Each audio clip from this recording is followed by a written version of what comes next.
পবিত্র দিন আমরা আজকে এই জুলুস আমরা করেছি, আপনারা খুশি না ব্যাপার? ঈদে মিলাদুন্নবী উদযাপন উপলক্ষে নরসিংদীতে বিশাল সমাবেশ। পবিত্র ঈদে মিলাদুন্নবী সাল্লাল্লাহু আলাইহি ওয়াসাল্লাম উদযাপন উপলক্ষে নরসিংদীতে অনুষ্ঠিত হয়েছে এক বিশাল ধর্মীয় সমাবেশ ও আলোচনা সভা। নরসিংদী জেলা ঈদে মিলাদুন্নবী উদযাপন কমিটির উদ্যোগে আয়োজিত এই অনুষ্ঠানে জেলার বিভিন্ন এলাকা থেকে হাজারো ধর্মপ্রাণ মুসল্লি অংশগ্রহণ করেন।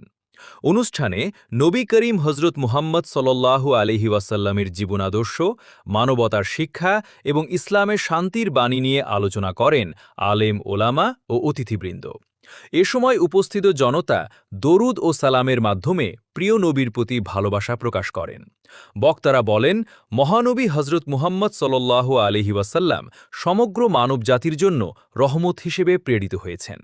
তার আদর্শ অনুসরণ করেই সমাজে শান্তি, সম্প্রীতি ও ন্যায় বিচার প্রতিষ্ঠা সম্ভব।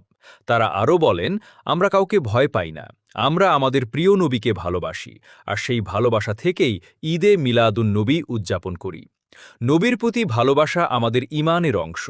একটি কথা আমাদের যারা সমালোচনা করেন ওনারা আমাদেরকে বলেন যে আমরা একদিন শুধু নবীজিকে স্মরণ করি, এই কথাটা কি ঠিক? বলেন ঠিক? সবাই বলেছেন না, ঠিক না।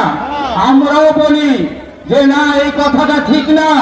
আমরা প্রতিটা মুহূর্তে, প্রতিটা কাজে, প্রতিটা কর্মে আমাদের শরীরের মাথা থেকে পা পর্যন্ত, আমাদের পোশাক, আমাদের কথাবার্তা, আচার আচরণ, লেনদেন থেকে নিয়ে আমাদের দৈনন্দিন জীবনের প্রতিটা কাজকর্ম এবং আমাদের যত ইবাদত রয়েছে সব কিছুকে আল্লাহর হাবিবকে প্রতিটা মুহূর্তে আমরা স্মরণ করি। করেন কিনা বলেন?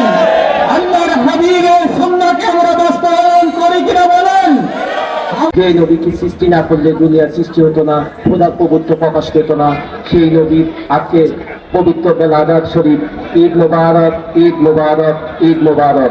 আপনাকে আমাকে সুন্নি পরিবারে জন্মগ্রহণ করার সুযোগ দিয়েছে, আমি সেই মহান রব্বুল আলামিনের শুকরিয়া আদায় করি।